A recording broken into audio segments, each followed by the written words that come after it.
Okay,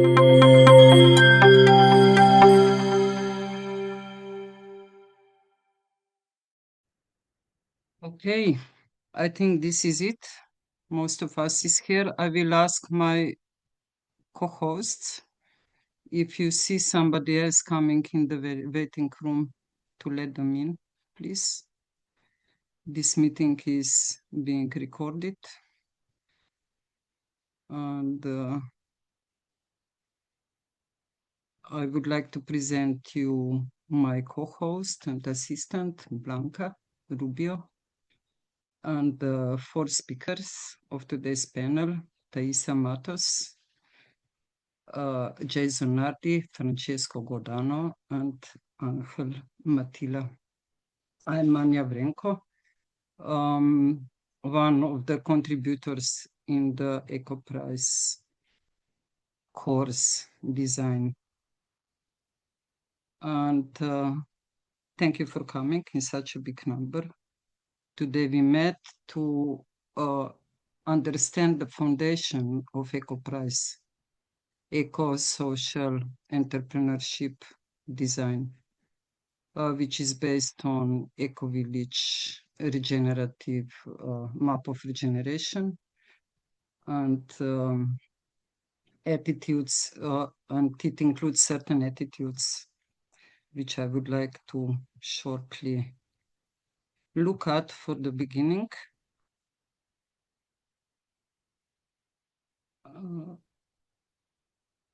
Blanca, can you show the attitude wheel, please? Yeah. So here we have 8 attitudes that are supposed to be part of an ECOPRISE. And if you go through these 8 attitudes, place-based, the question for this would be, what did the landscape ask you to do? So how the ECOPRISE is connected to the place. Regenerative, the question here would be, how did nature cycle set the design rules? How do we follow the nature of the place where we are? Frugal and appropriate, what we didn't add to the ECOPRISE design. Cooperative ownership, who owns risk and upside? What did you document so others can copy? That would go to open and shareable. Participatory, who shaped the decision and how? Evidence-led, what did you measure and what changed because of it? Just and inclusive, who benefited, who usually doesn't? These are the questions that we are asking when we are designing an ECOPRISE. And now I would like to invite you to of these attitudes and think of which of these attitudes will serve you the most in the current year, in the year in which you are. Try to connect them with your reality. Blanca, can you show the question?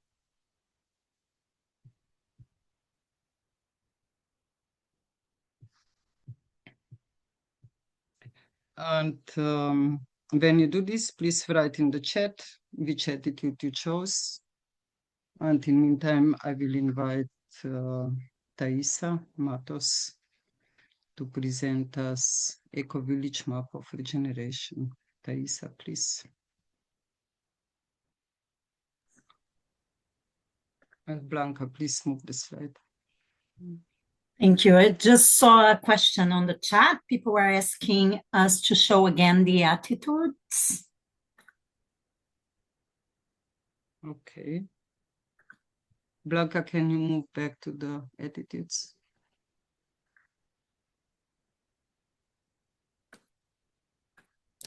Maybe I can also, we can also put this on the chat. Let's see if it helps.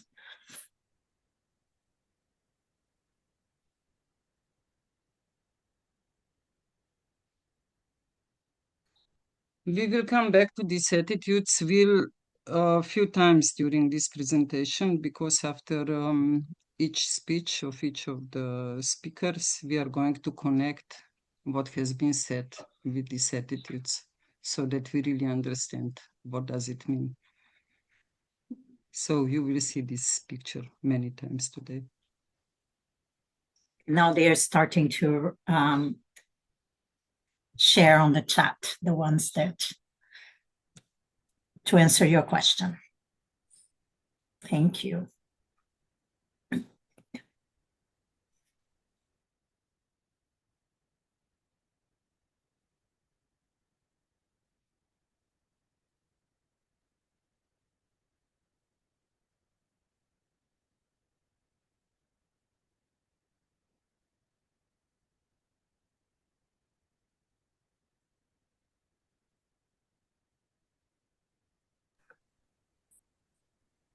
Okay, let's see what do we have in the chat.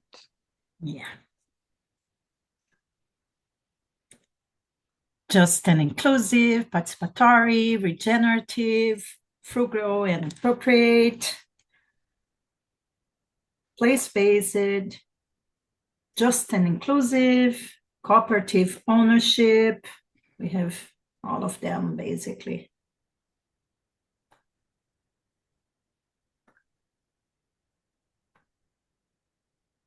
Okay, Thaisa, would you like to continue? To continue, yes. Yes, thank you. So I was asked to briefly introduce to you the map of regeneration. This is a tool and a framework that was created within the Global Ecovillage Network to give us an idea of the most important topics.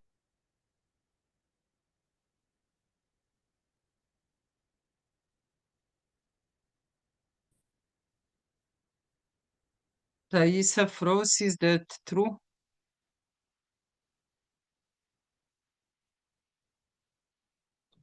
Oh. Thaisa, you were frozen for a little bit. Sorry, can you hear me? Now we can. Yes.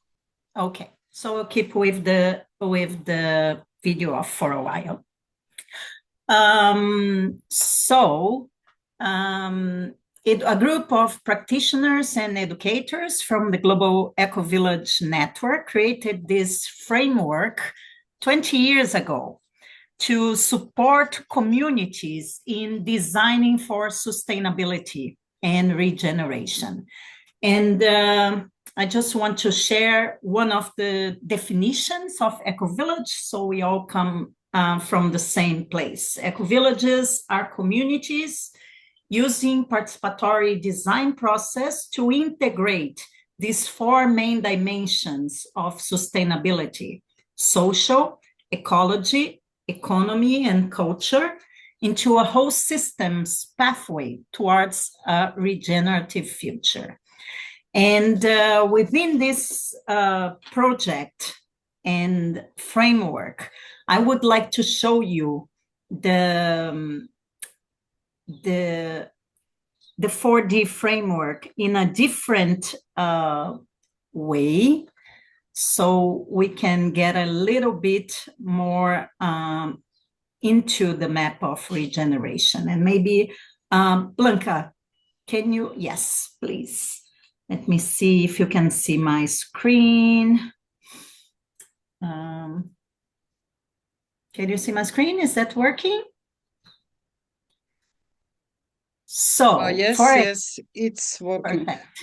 Perfect. So, for example, on social, what do we mean about social sustainability? We are talking about creating community and diversity, how to embrace diversity in communities. We are also talking about participatory decision-making processes.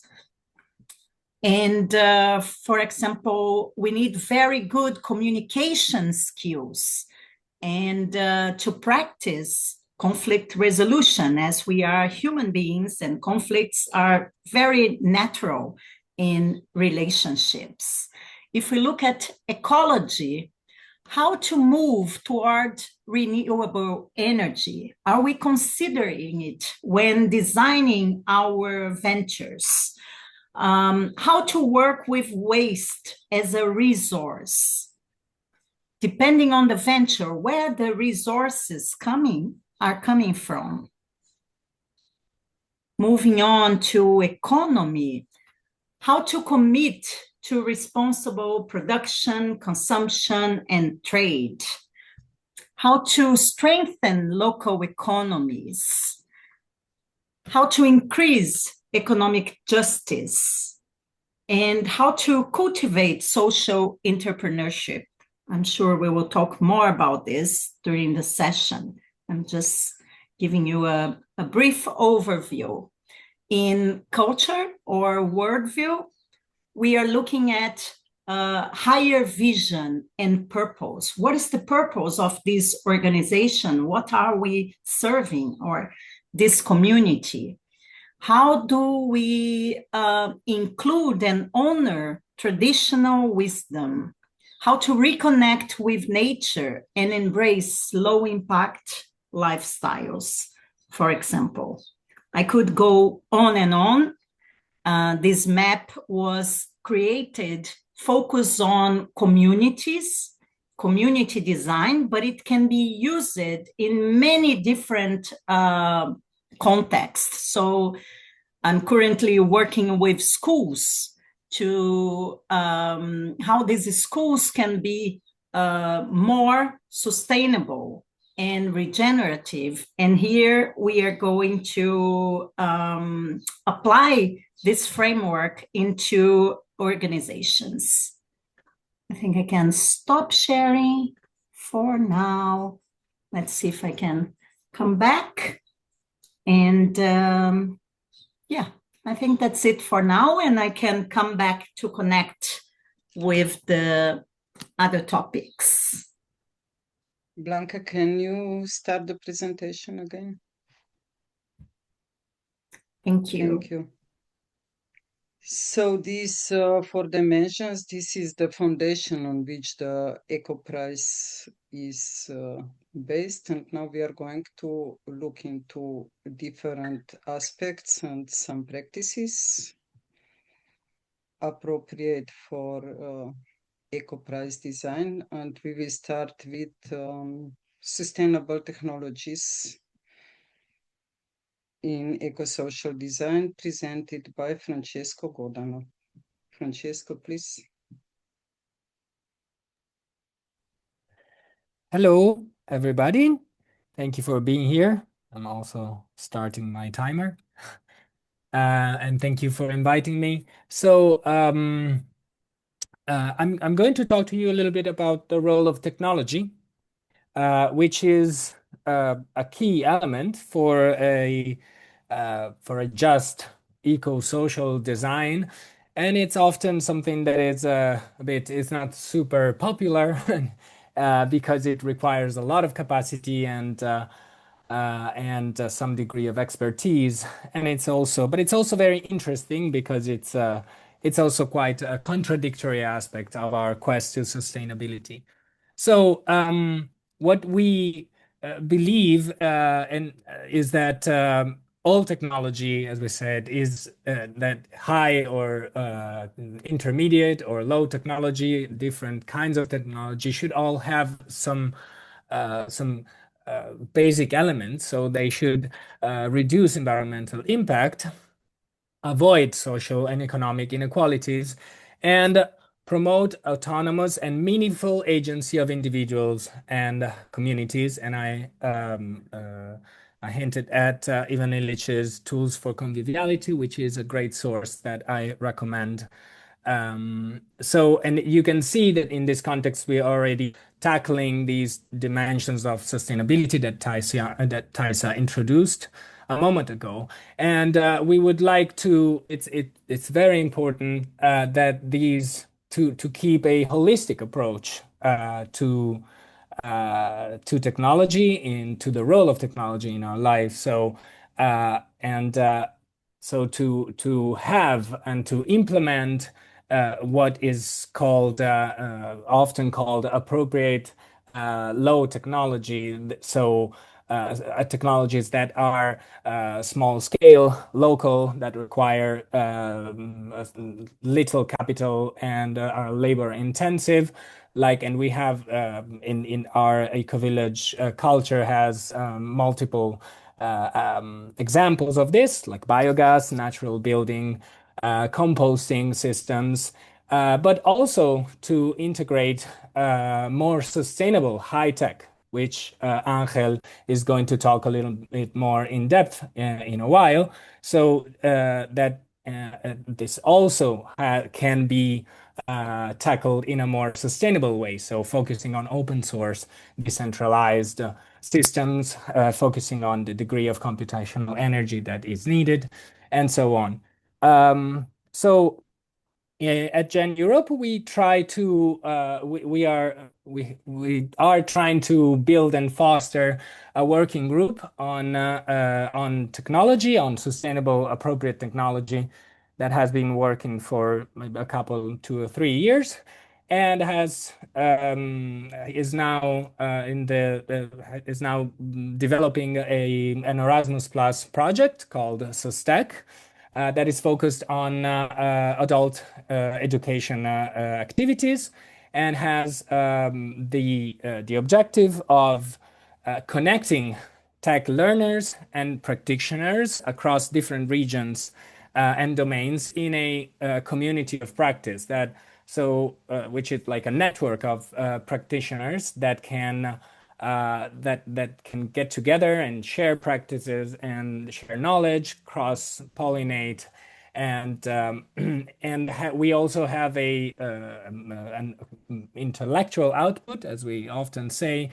So with the aim of extending tech literacy in eco-villages and other regenerative projects, we are aiming to build a catalog of solutions, of tech solutions, practices, and projects. Again, because this is a very an important part of life that is part of enhancing the agency, the meaningful participation of to the life of a community, and it's often not so easy to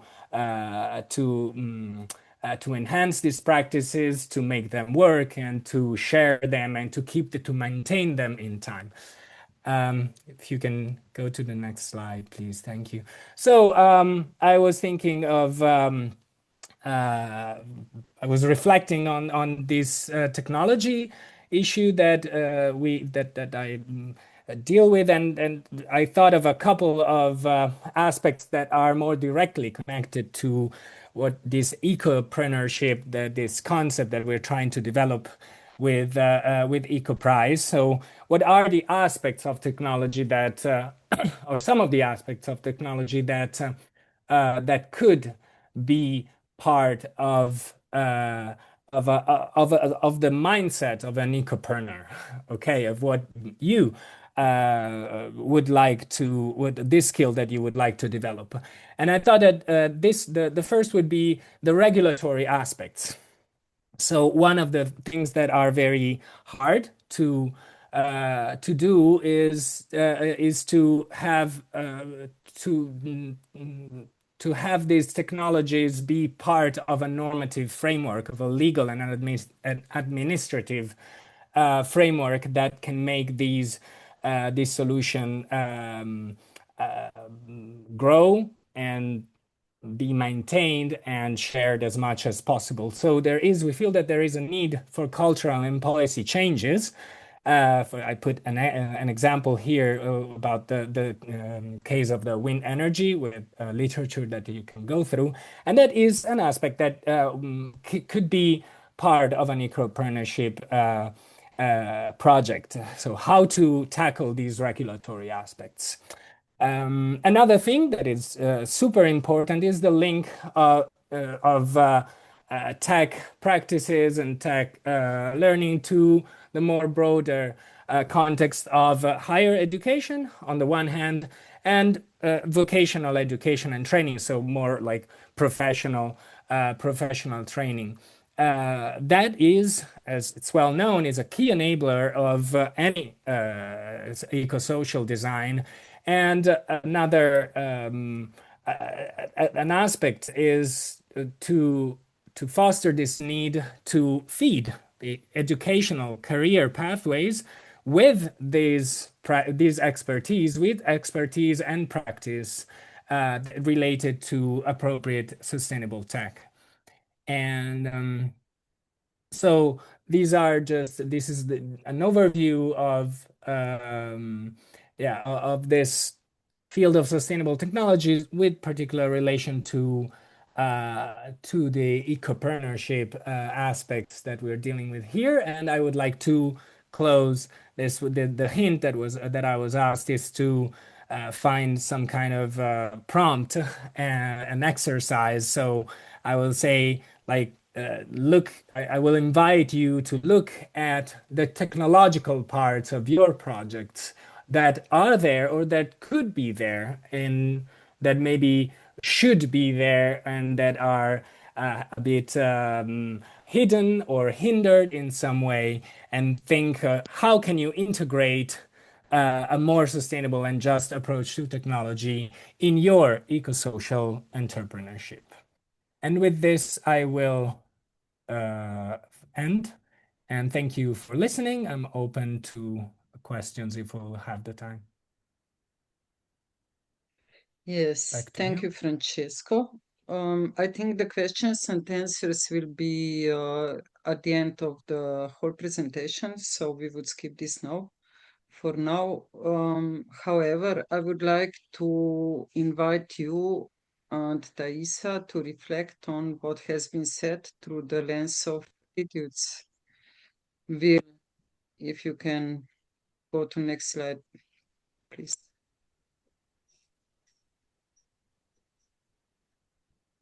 So, what would you say? Which attitudes did you address with your appropriate technology talk? Well, I would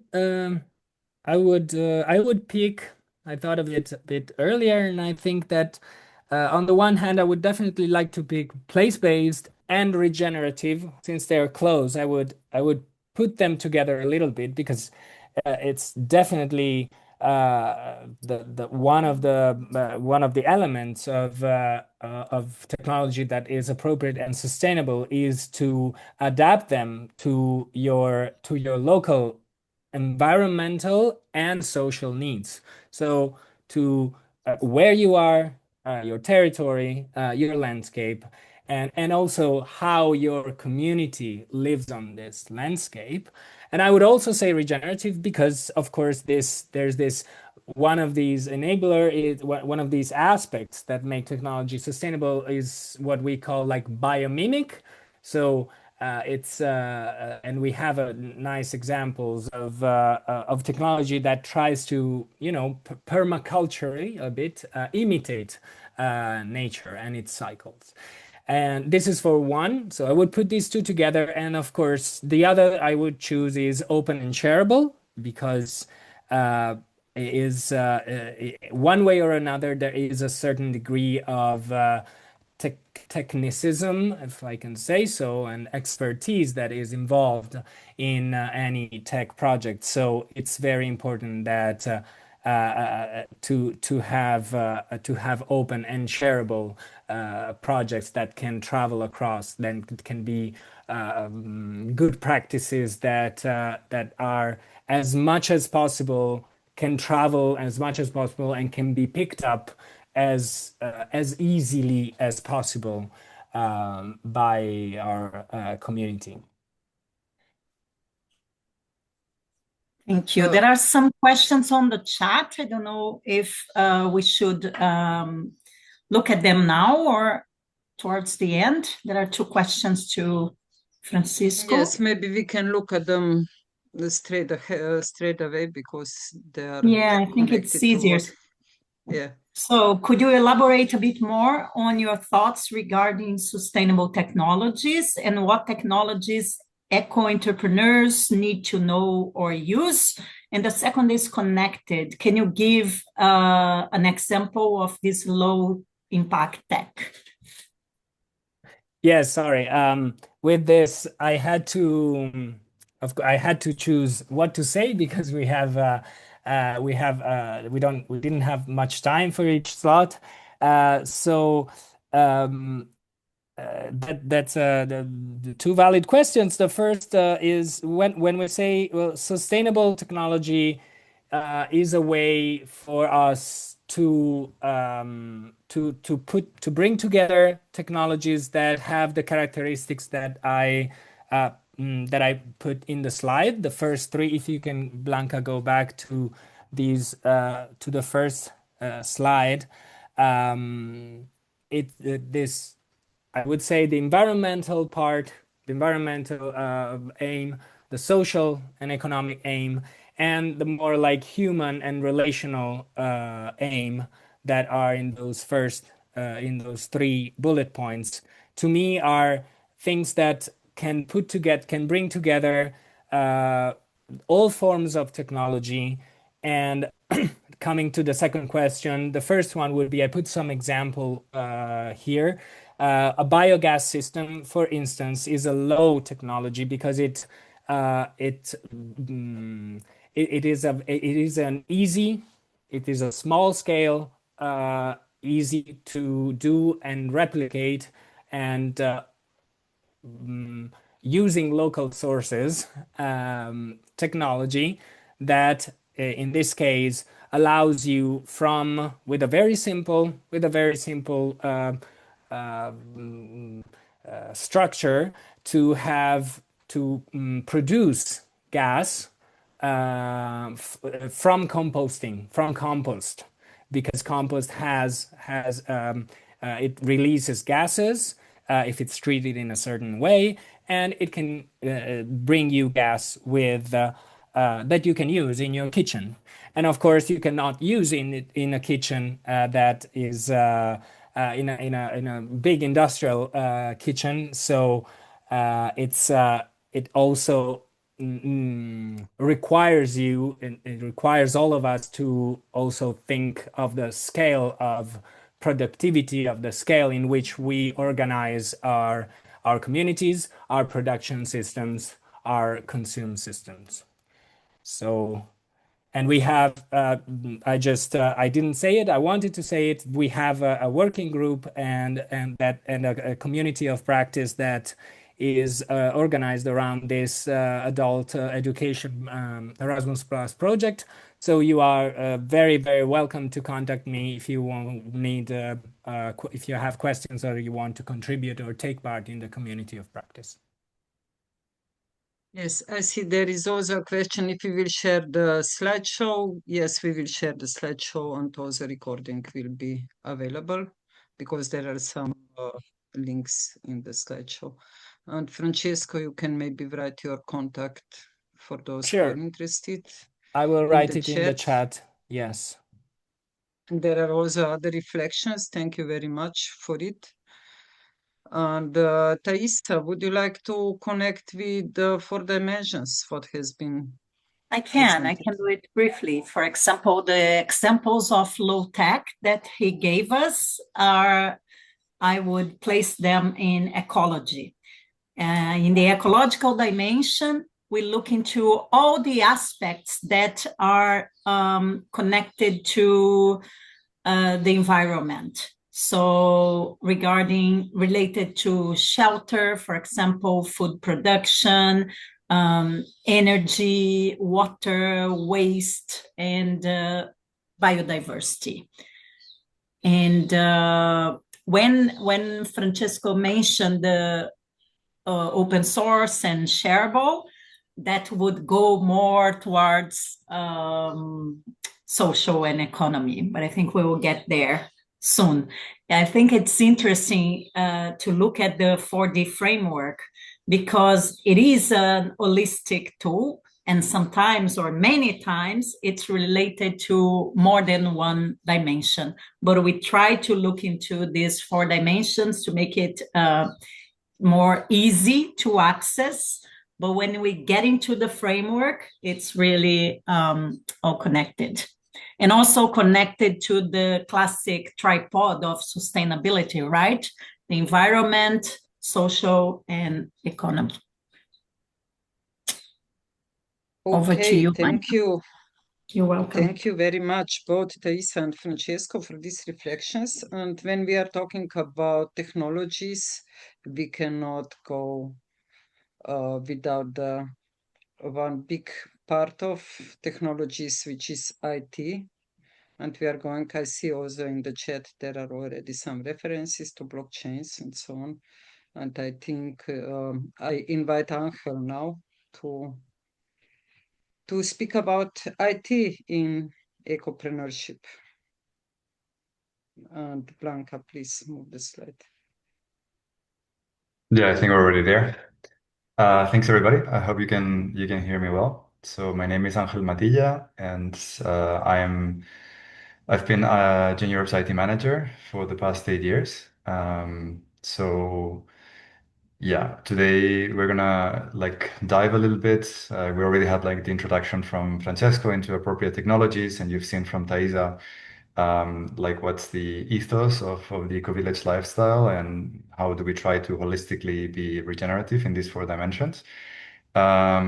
And I'm going to speak about something which might be a little bit more, let's say, abstract and more difficult to grasp, because it's not so much connected to, or in the beginning, I would say, it's not, you cannot find, normally people do not find a direct correlation. So I will talk about IT, and I will start, and I really liked actually the question that Osilia already posed on the chat, and we will talk about that. But maybe let's start with a little bit of a context. So if you think we can all do this exercise of thinking what are the tools that we're actually using online, and this doesn't mean the tools that we're actively using, but also how do we, anything that we do online, what are the implications of what we do? What tools do we use? What kind of where does this data go? Who is actually receiving that data? What happens with it? And all of this, in my interactions with people across these last 8 years, what I've seen is that people actually do not give it too much thought. And this has a much more real impact than what most people actually consider. So why do these digital actions actually matter? On the one hand, as the question which was already posed in the chat was hinting at, currently we're using massive amounts of data, which are in the so-called cloud, which is nothing else than massive data centers, which they are very much real, and they use massive amounts of electricity and water to run. Most of this data, and I mean, it's staggering. I didn't want to put a lot of confusing information and a lot of data, but to me, when I was reading and I was preparing these and other webinars and some information that I've shared,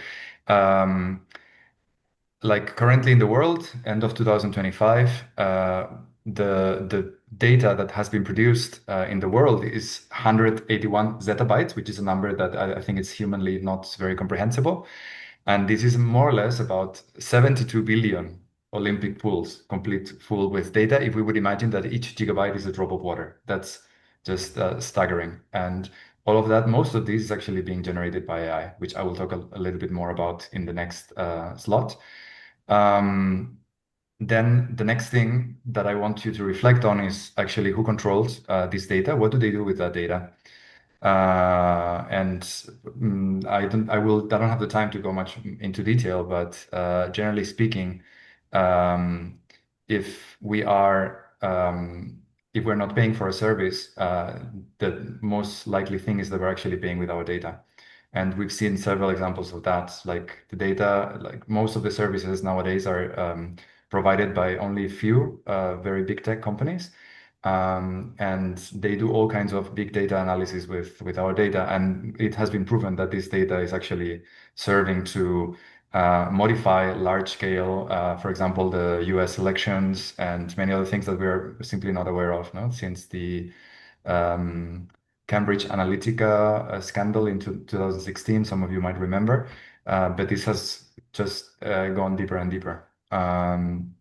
And actually, not many things have changed since then in terms of legislations, and people are still using the same kinds of tools because it's simply very convenient.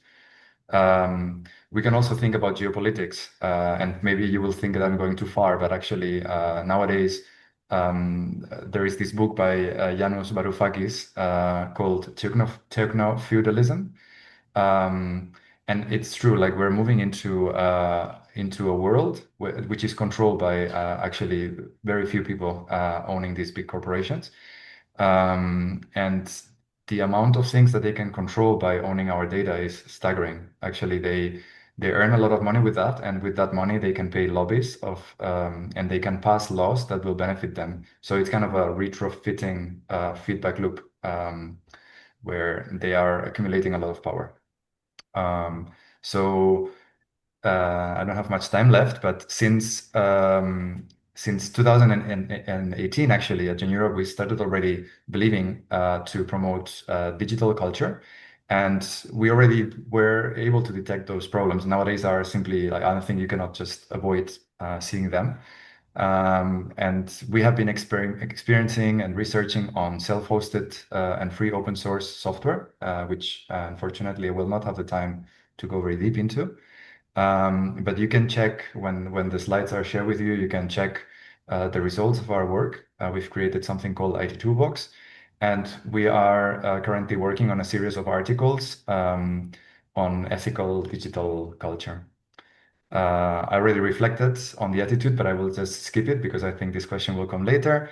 And then one last provoking thought that I want to leave you with is to take stock of your digital presence. Which kind of tools are you using? Do you know actually where these data go?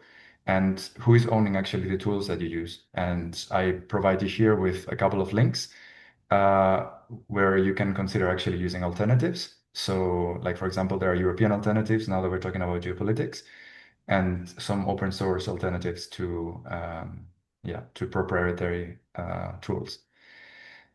And last but not least, these skills, on the one hand, I mean, you will require some skills in order to use them because they are not as easy as convenient as others, or you have to pay a service provider. But in any case, if you like the alternative, when you think that you're using tools that are free, you're paying with your own data.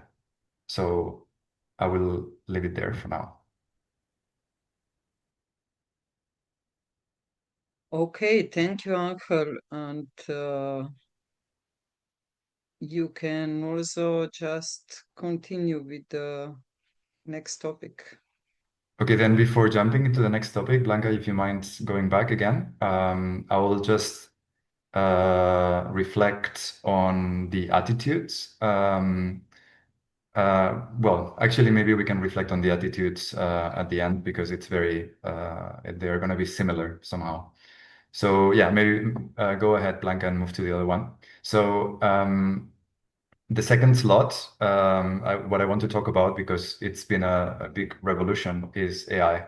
And like in the previous slot, basically I made like a big introduction on terms of appropriate, let's say IT or like sustainable regenerative IT. But AI, it's in itself a huge topic.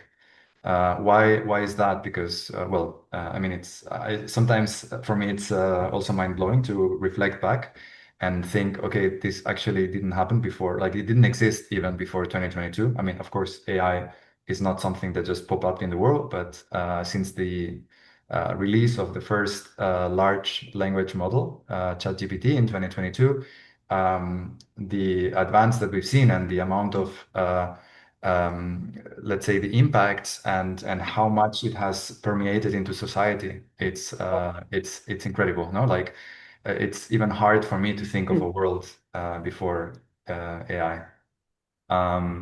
So I think we can all agree that this has kind of fundamentally changed the way that we interact digitally. I mean, most people that I know, like they are not using search engines anymore. They're just asking AI, and this changes many things. No, like I was talking to a customer just some hours ago, and I was reflecting things like, I don't know if you're familiar with the term SEO, which is like a Google thing that they made in order to position your website higher in terms of searchability.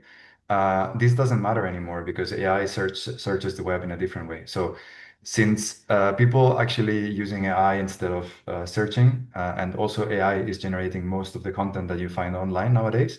So, and this again connects with the amount of data that and the unsustainability of it all, because we are, again, it's very much connected with geopolitics. We're in the middle of let's say competition, where most of the the global superpowers are running, sprinting towards what they believe it's going to be like the so-called general artificial intelligence, or the singularity. So where actually the AI is able to replicate itself.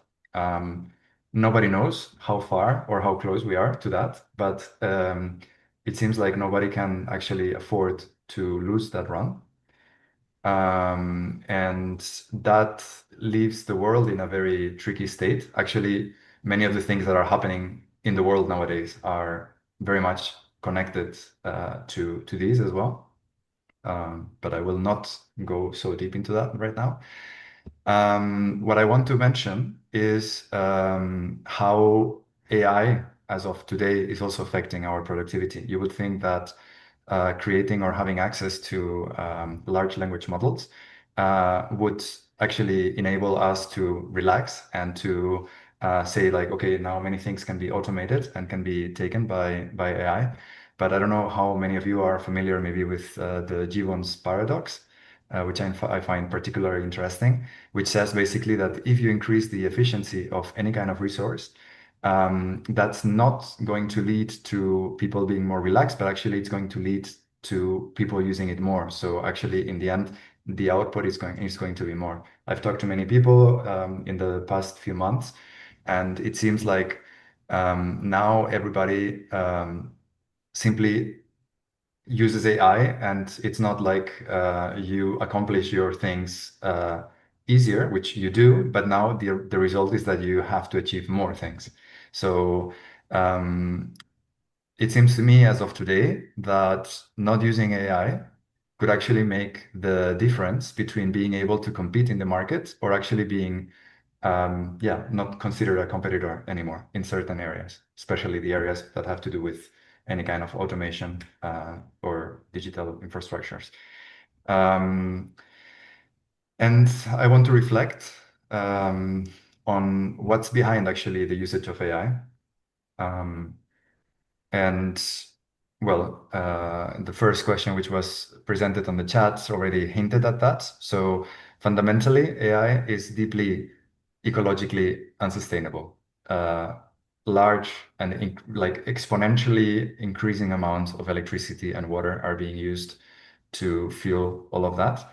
And there is no clarity whether there will be ever a real return of investment. And return of investment for me would be that AI suddenly cracks, I don't know, for example, the problem of nuclear fusion or something that actually really ends up paying for all the things that we're investing on it. And it seems like, as I was mentioning before, geopolitically speaking, big like the governments in the world cannot avoid, they cannot simply step out of that race because like losing that race could be very detrimental. I was also mentioning before, AI right now is in the hands of few, so it's also shaped according to their goals and worldviews. No, maybe some of you are familiar with, for example, Grok, which is an AI that is owned by Elon Musk, and how much of Elon Musk's worldview is actually imbued in the how Grok actually answers these questions. And this happens in a more or less subtle way with all the different AI tools. I was already mentioned general AI and singularity and why governments and companies believe that they cannot stop this race. And last but not least, I want to mention that there is the possibility of actually also approaching this in a more sustainable way, which would be, again, to self-host and use open source AI. I've provided some links here. However, I also want to warn that this doesn't mean that this race is going to stop. That's the problem with it. So we can think of many things, but unless we unless we have like a whole system change, there is some things that we can do on a local scale, but the big impact will not change so much. So yeah, I mean, it was like a more vague and abstract reflection. I hope this was somehow helpful for your entrepreneurial endeavors. And I leave you with some more philosophical questions, whether the end of using this justify the means, what can we do to mitigate some risks, and if it's even possible to consider a non-AI approach in the current world scenario. And I think I'm going to leave you with more questions than answers. Sorry for that. As one of the participants said in the chat, we would need one course only on the contemporary IT changes. And thank you, Angel, for this profound overview of what's going on. Let's connect it with our attitudes, Phil. Which attitudes Yeah, do you think we addressed here? I put it explicitly on my previous slide. I mean, I think it's very clearly connected with. You don't need to go back. You can stay at the wheel. So very clearly open and shareable, because I was talking about free open source software. It goes hand in hand with participatory, because that's also one of the principles of open source software, and then regenerative, because yeah, I mean, as in opposition to how AT actually is evolving right now, which is very much unsustainable and non-regenerative. I wonder if Thais is still with us or she dropped out. I know that she I had did drop, Thais. but I'm back. You are back. Okay, Yeah. so we just heard from Angel. He connected his presentation with the attitudes field. And do you have anything to tell us about how to connect this with the map of regeneration? Not really. I feel when we look at the attitudes, yes, but I think all the AI topic, where would you position it, Angel? Angel is also very used to the map of regeneration. It's just so complex. It could be everywhere. It is. Yeah. It is. I would say. I mean, it definitely touches all the. So it has arrived at a scale in the world where I would say it can only be looked at from the holistic perspective. It actually touches all the different areas. Yeah. Thank you. Yeah, there are interesting comments in the chat, especially this one. A frugal and appropriate attitude towards AI would be desired based on what we heard just now. Okay, thank you, Angel. Maybe it's now time to move further.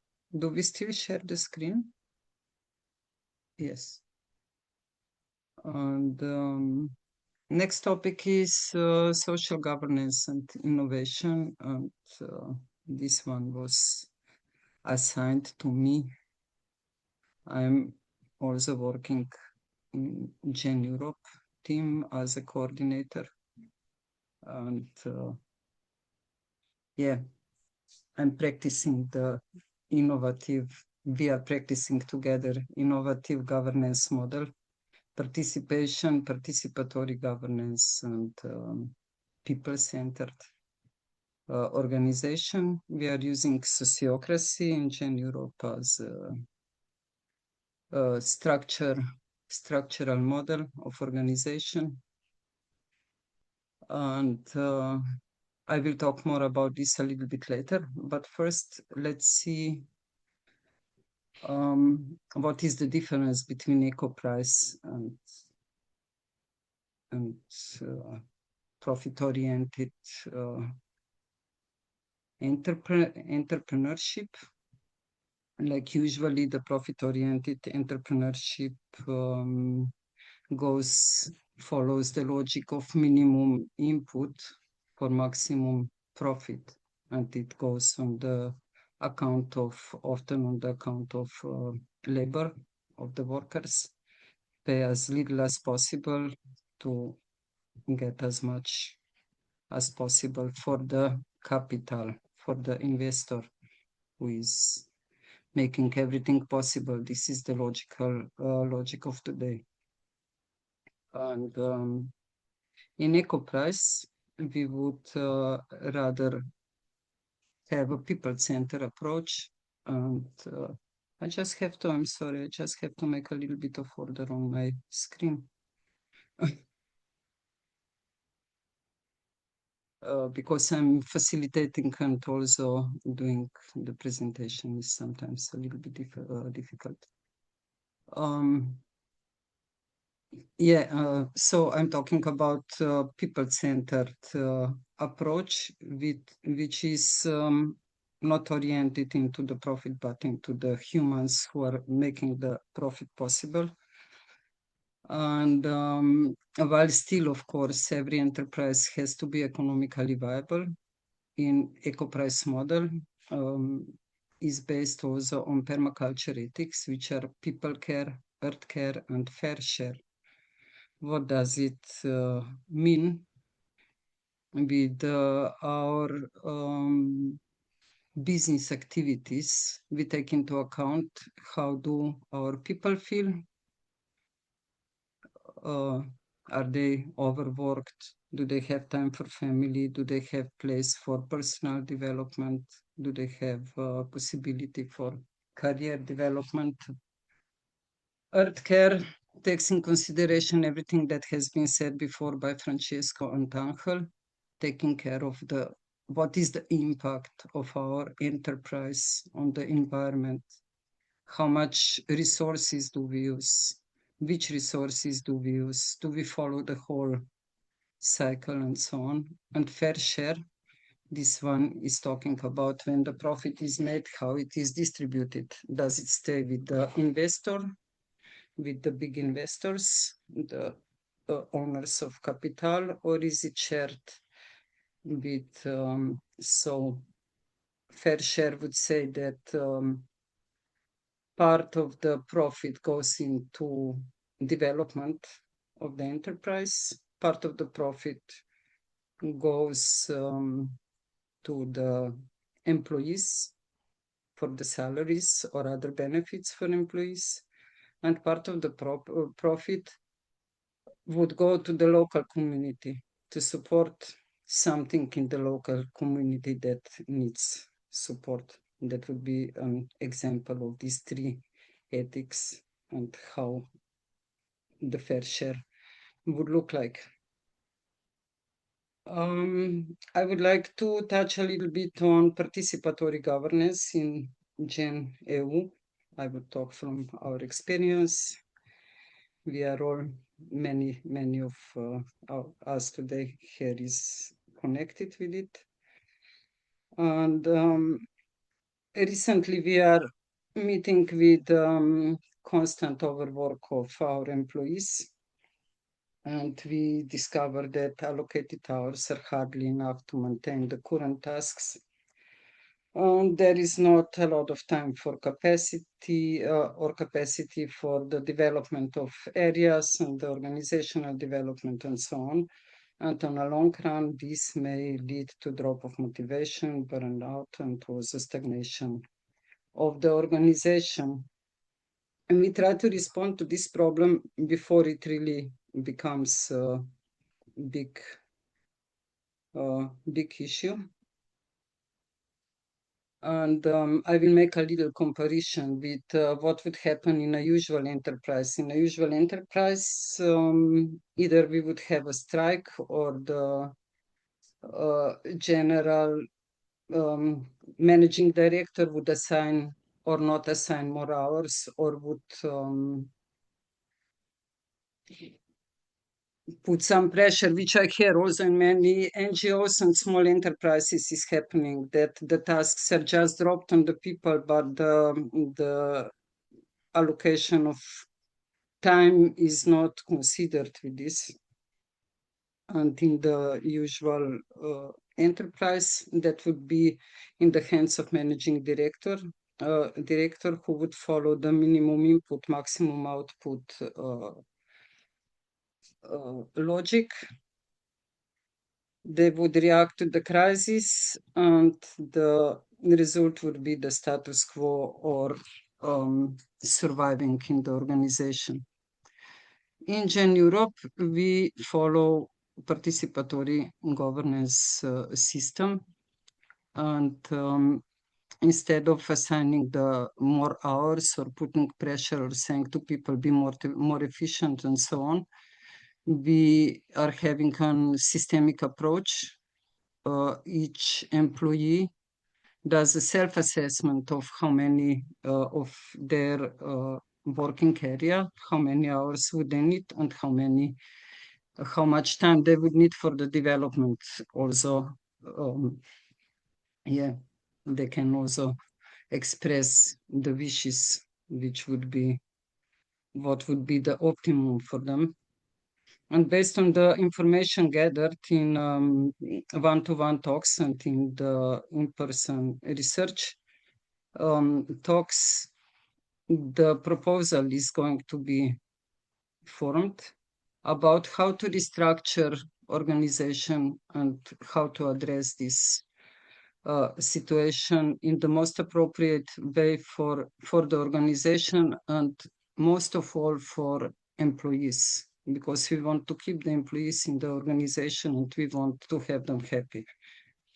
And we need to walk our talk. If Gen Europe is an organization which is promoting different lifestyles, we really need to experiment with this.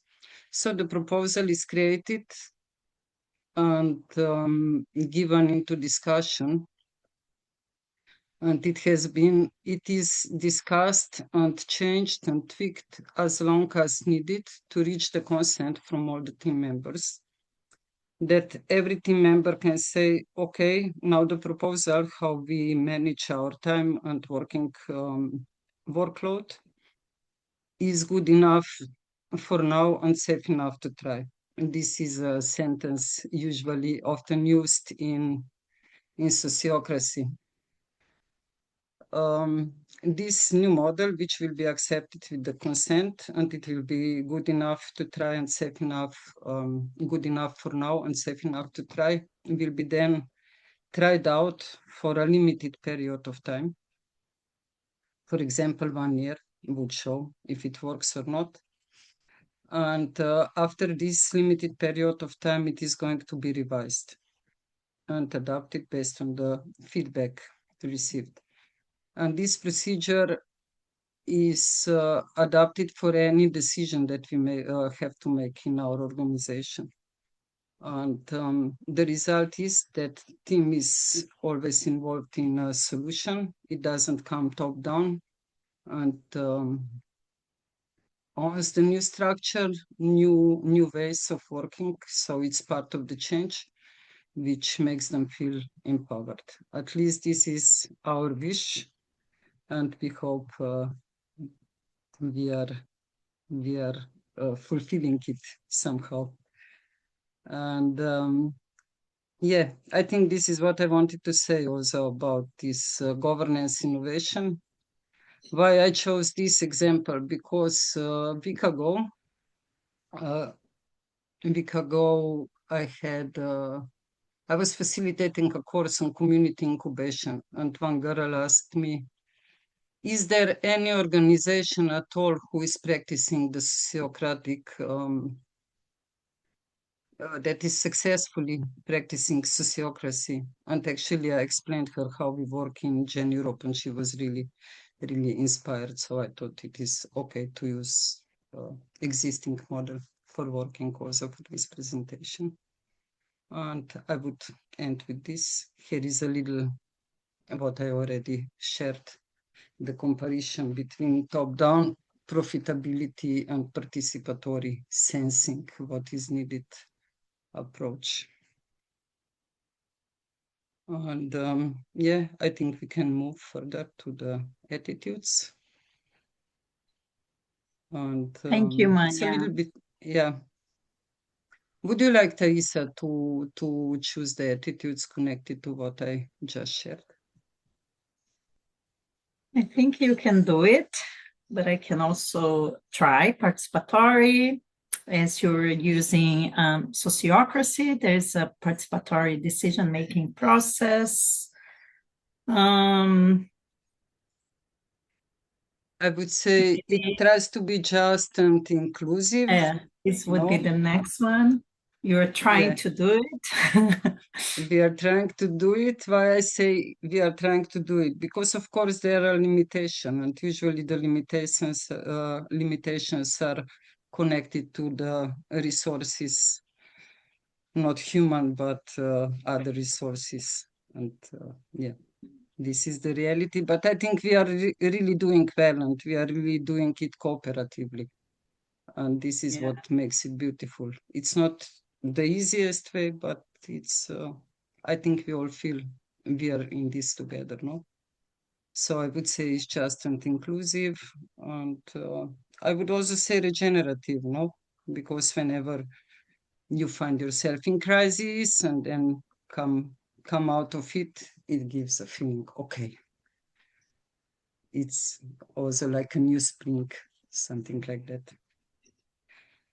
And yes, I think that would be it from me. And the next time for the closing of this session, before we go to questions and answers and your reflections, I would like to invite Jason Nardi to give us a beautiful example of solidarity economy. Well, thank you, Manya, and hi everyone. I am really grateful to be here with you and to share and listen at all that we're saying. I brought an example that I would like to define, maybe a bit in opposition to the AI that we heard about just before, as community intelligence. In a sense, it's a way in which people having to solve some common problems cooperate instead of each one finding their own solution in a way to regenerate the common good. So the story I'm bringing is that of a small, tiny little hamlet, a little village, lost in the hills around the periphery of a small town around Florence, which in itself is also not such a big town in Italy. This village has a very long history. It comes from the Middle Ages. It was a tiny village of passage of commerce and of agriculture, and it gradually became the sort of a commuter place where people arrive to find maybe a cheaper and more beautiful environment to stay, but then to go work down in the valley. And the village actually, in the last 20-25 years, lost half of its inhabitants. It was around 1,300 inhabitants, and now it's a bit more than 600. It's called the Legri, and it's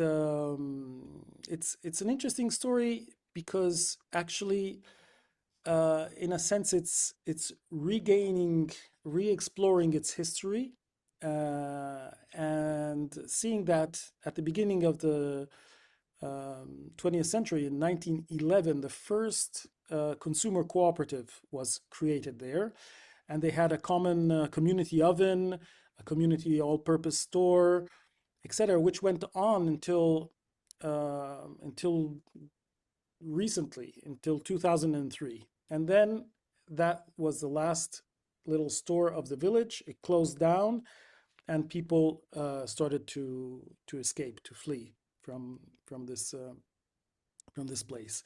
So the people who are left there, and mainly the elderly people and the children, found themselves a bit lost and wanted to find some solution. And the younger people who would escape and go to the nearest town to study, to work, they finally reacted. And what happened is paradoxical because it happened with the COVID. In the COVID period, whereas in the urban environments, people closed themselves in and sort of isolated themselves and had to live in these forced isolation in this small hamlet in the middle of the nature. People started to explore the territory and found out how beautiful and how rich their territory was, and started to organize walks around the territory with the whole village. So a lot of participation and people coming also from outside. As the COVID ended, they discovered many parts of the village and started to think, well, maybe we can reorganize this place and reactivate the economy in this place, an agricultural-based economy, but with very few farmers left. So the first thing that they did was they started to ask themselves, so how can we rethink the model of living and that brings the residents back here and makes this place interesting and alive? And how can we supply ourselves the goods and the services that we need without having to depend from outside? I think this is a bit the story of many eco-villages as well. But this did not have any experience with this sort of communities or kind of alternative living. It was really a spontaneous thing. So they came to have a series of assemblies of the whole village, and they came out with a concrete project, a community cooperative that would involve all the people, both residents and non-residents, the farmers, the different projects and ideas of creating a farming school, meeting spaces, festivals, community kitchen, a lab to transform the agricultural products in a common store to sell them, a CSA, a community supported agriculture structure, and so on. And that created 12 new jobs in a very short time, because this project is only now 3-4 years old. And they have a mutual common fund, and de facto this village has become itself a cooperative, where the citizens are members and no longer just passive voters, where the public property is not just public as of the state, of the institution, but it's a collective ownership, and there's assemblary collective decision making.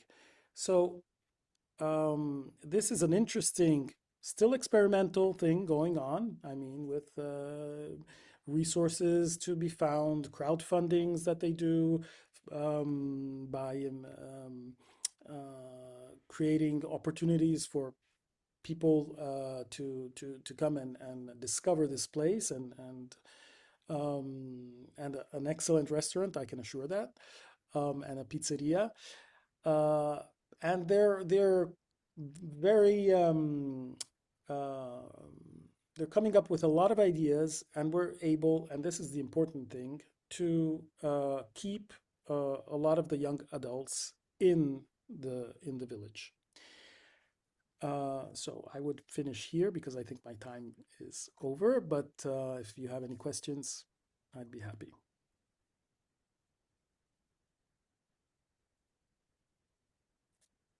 Thank you, Oh, right. Jason. Right. I have to say, well, many cooperative ownership, of course, is one.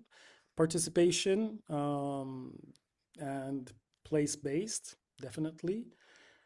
And well, many other of the things, but I'd say those three maybe are the strongest ones.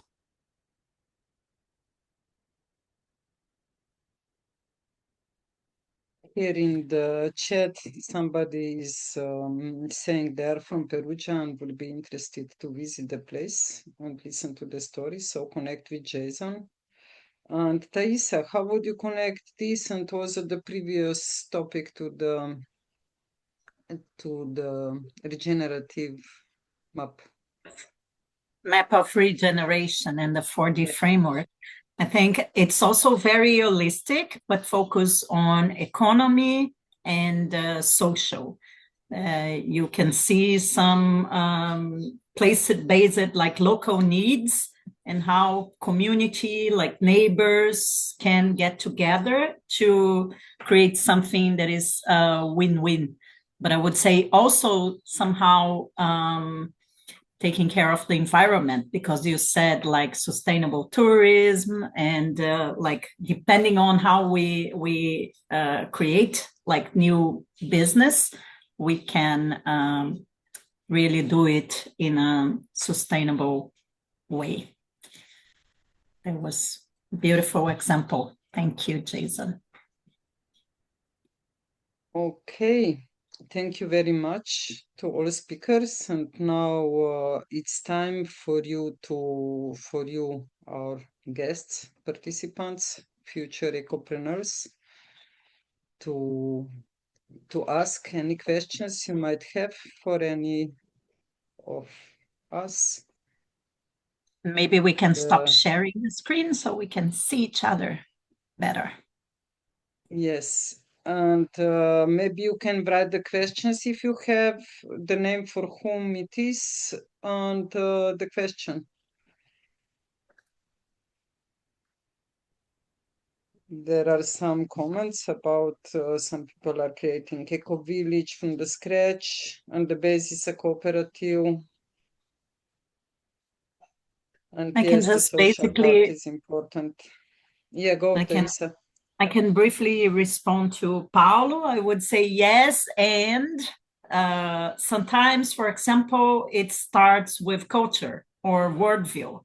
You have a clear vision and purpose, and you want about what you want to manifest. And then you go to social. How can we create the social structures and the environmental structures, the economic structures, and so on? But many times, yes, it starts with social. And there is also a very usual question, how to solve conflicts in communities. And we can also translate community into not only community of people living together, but also community of practice or small teams, NGOs, and so on, people who spend a lot of time together and do things together. Basically, I think this could be an entire session on conflict transformation management, but I can start saying that it's really important when you are bringing a group of people together to start a project, enterprise, or a community. It's important to start like sharing your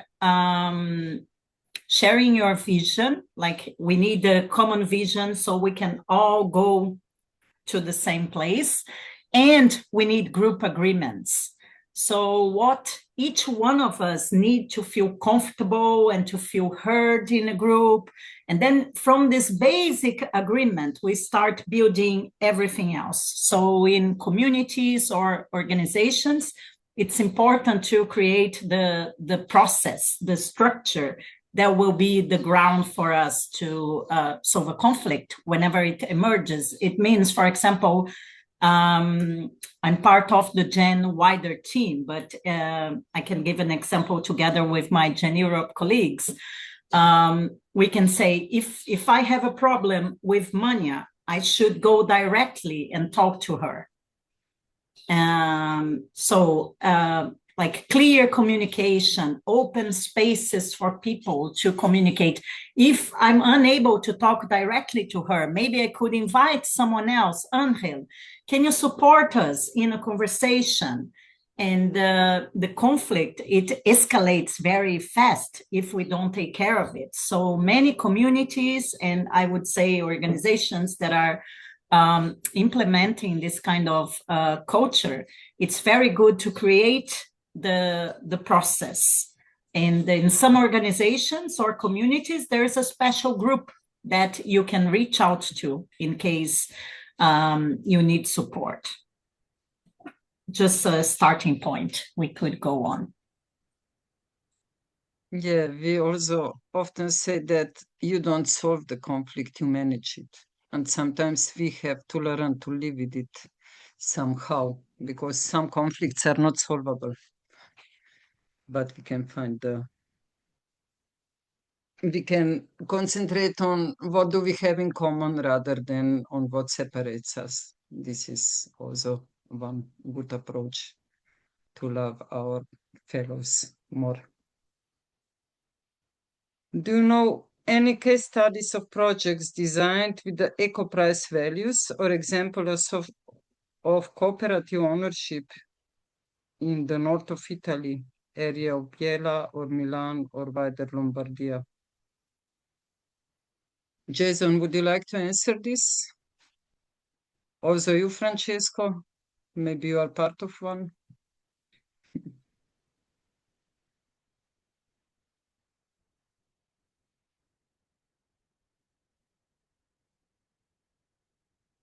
So, case study of projects designed with the EcoPrize values or examples of cooperative ownership.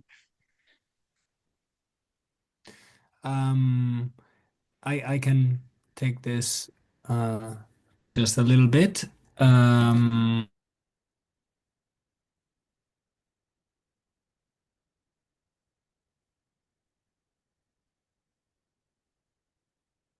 think you froze. It's a hard question. Jason, do you have any other example than the one that you just presented? Yeah, there are many examples, but in the area of Biella, I'm afraid I don't really know. Oh, you can't hear me? Can you hear me? Okay.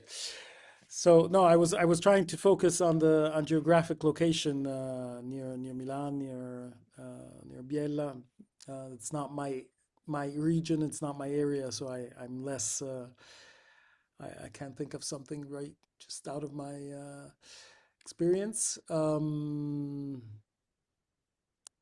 But the issue is, I think, such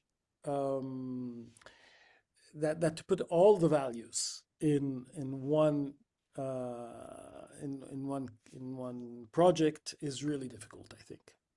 And it takes a long time of experimentation, of building the capacity among the people, and of being exposed to other inspirational projects where you can, get an idea, a way of doing something, a tool, and so on. So I can think of some projects that are more based on the value of participation or of inclusion, but less on